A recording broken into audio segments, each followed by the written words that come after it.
Hello mga pare ko, ay welcome back muli sa ating YouTube channel. At tayo ay paparoon na sa Quebec River, Tua River. At kasalukuyan tayo nandito sa Lawrence River papuntang Quebec City. Yan, mahangin at maalon, kaya medyo dahan-dahan lang tayong tumatakbo dahil yung mga karga natin ay nakaalo lang. Ayan o. At ang sasakyan natin isa nandito.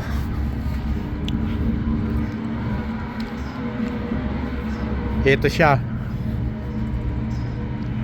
Nakabalot na ng snow.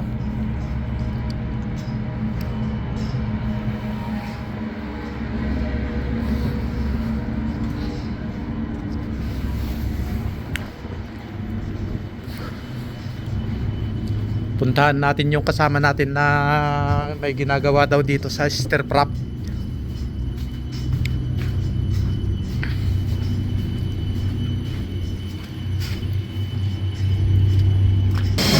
Grabe yung ano ng ice dyan, kasi ito na yung ano dahil dito nung bumabangga. Ito na yung pinaka-pusod niya eh. Andyan siya. Pero hanggang dito, dinig na dinig.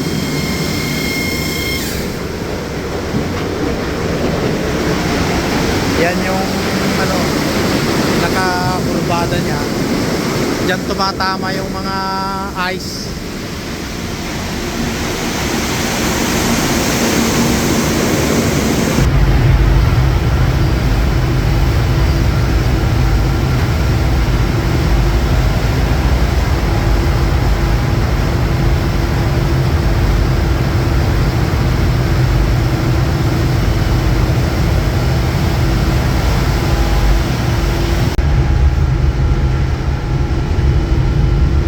Wow, ganda naman dito. Kitang kita mo yung mga bahay-bahay dyan sa bundok.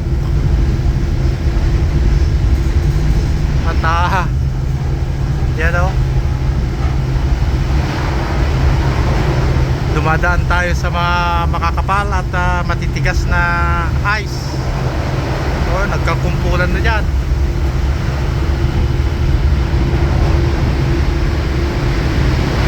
Pero may mga parte na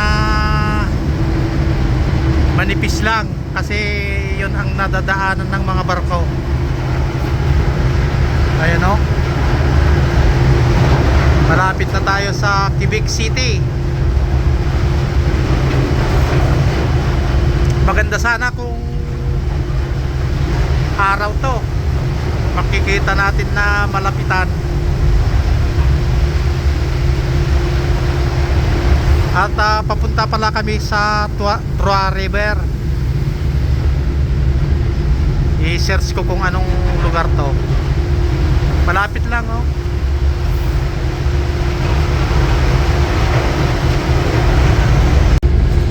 Ayan, at na-search natin is nasa St. Irene pala tayo.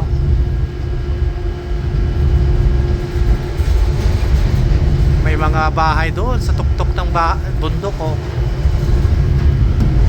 Pero maganda sana pag ano, malapitan na tayo doon sa Quebec City. Malapit lang.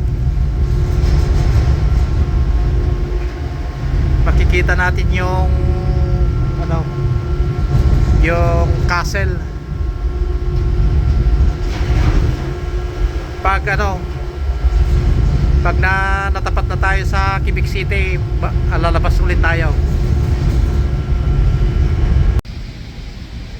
Ayun, at nandito lang tayo sa control room kasi minomonitor natin yung mga ilisi. Kasi nahihirapan tong barko na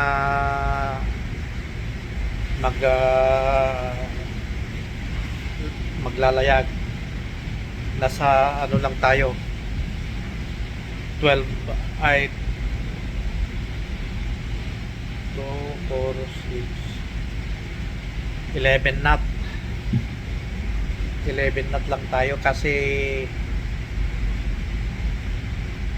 pag hindi naman niya bilisan, hindi niya kayang mawasak yung mga ice na malalaki, kaya binibilisan niya. Pero ang kaso dito naman sa spare prop na yan, sa Elise, umiinit, kaya minomonitor natin dito sa may ano dito, kasi pag umabot bigla sa nakasit na siya ng ano 145 yung nasa taas, yung baba 138. Pag biglang nag ano yan, mamamatay ka agad yung ano, blackout, ay masisira, kaya minomonitor natin.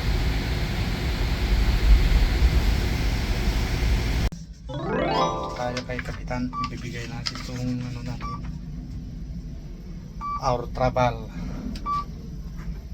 oras ng trabaho.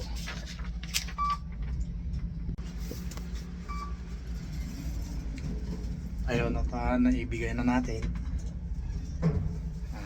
Balik na tayo sa ano, tignan natin yung sasakyan kung nandun na.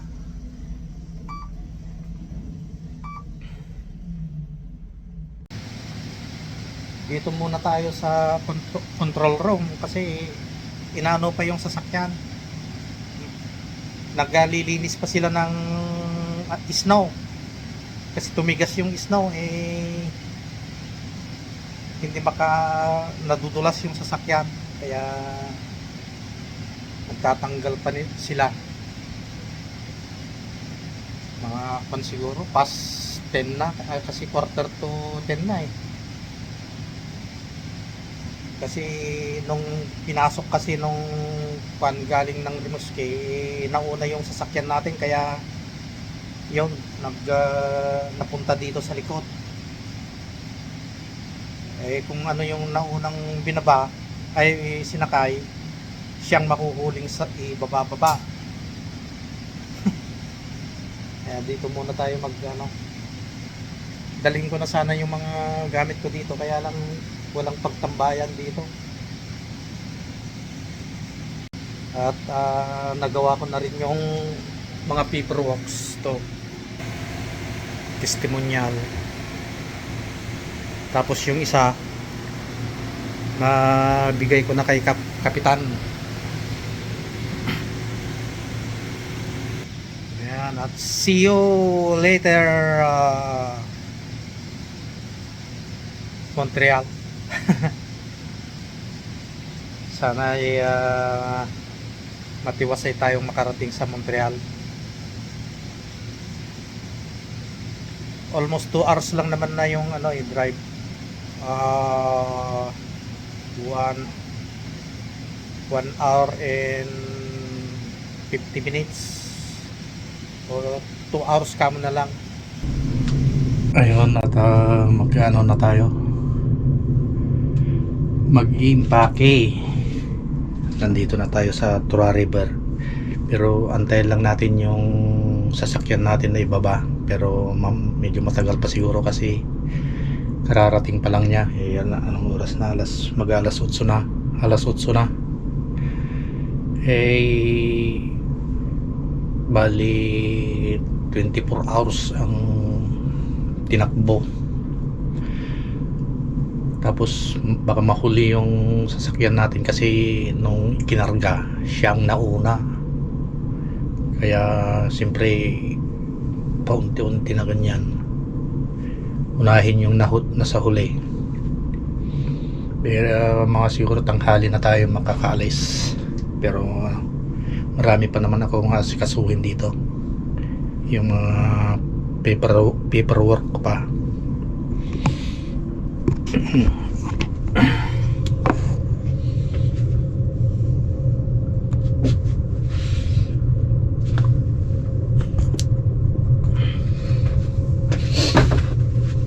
Ihanda na natin natin tong mga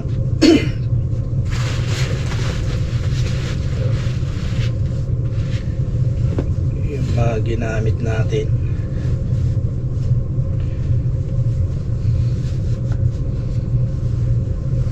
Kasi para pag ano na mamaya, pag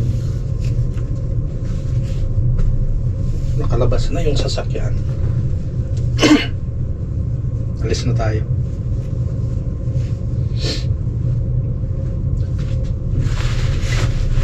Halos hindi ako nakatulog kagabi kasi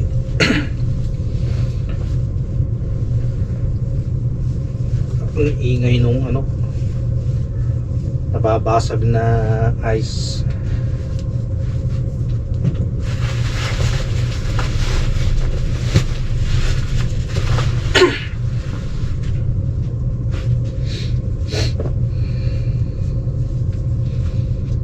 Bali, ano na mga to, labahin.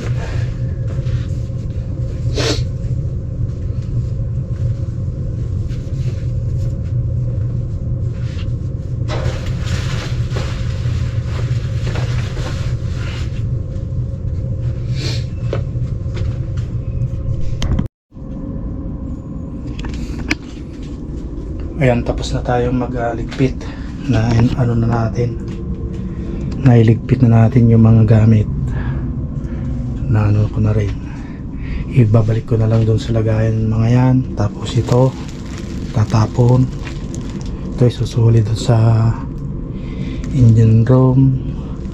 Tapos itong paperwork may gagawin pa ako doon. Ayan,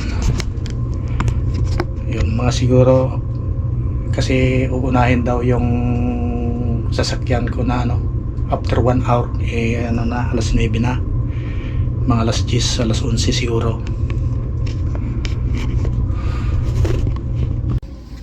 Yun, bye bye for now.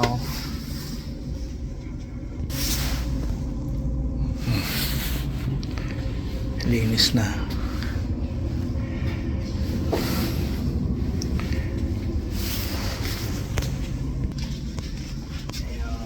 Nailabas ko na rin yung mga ibang gamit. Ito na lang yung naiwan.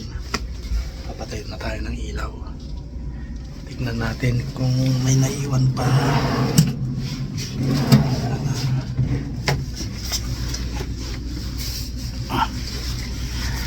Wala na.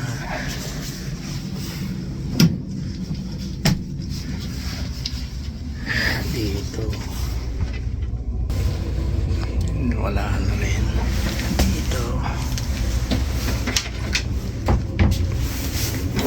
Dito. Dito. Wala.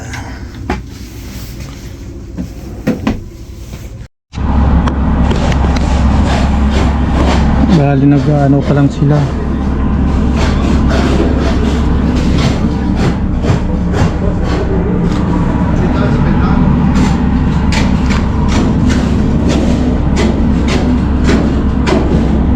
Diyan pa yung sasakyan natin.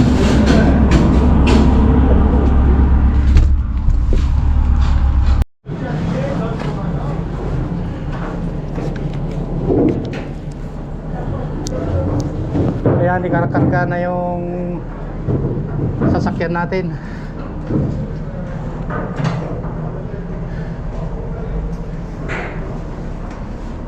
Malabo.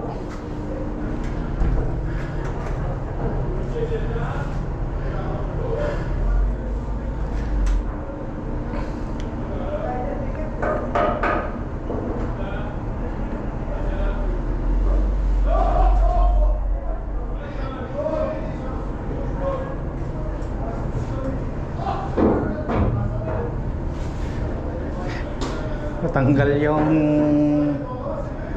rampa.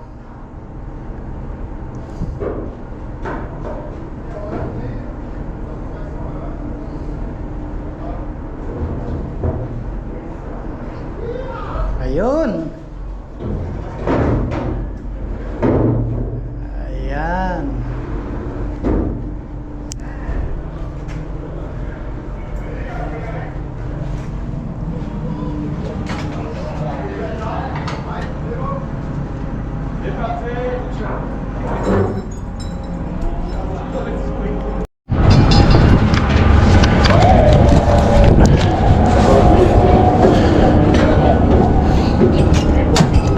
Ayun, goodbye. Ayun na siya. Tamang tama.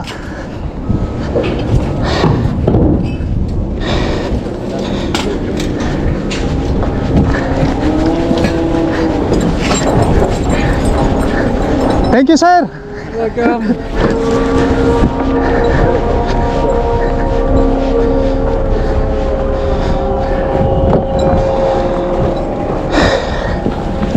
Ayun. Oh, ang laki ng adjust.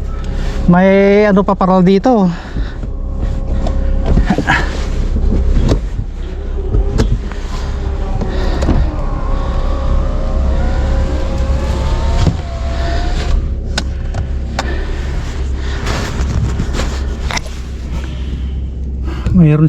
Mayroon pa isang ano dito. Ano ito? Traversier. Yun yung barko namin. Ay, pasilip muna.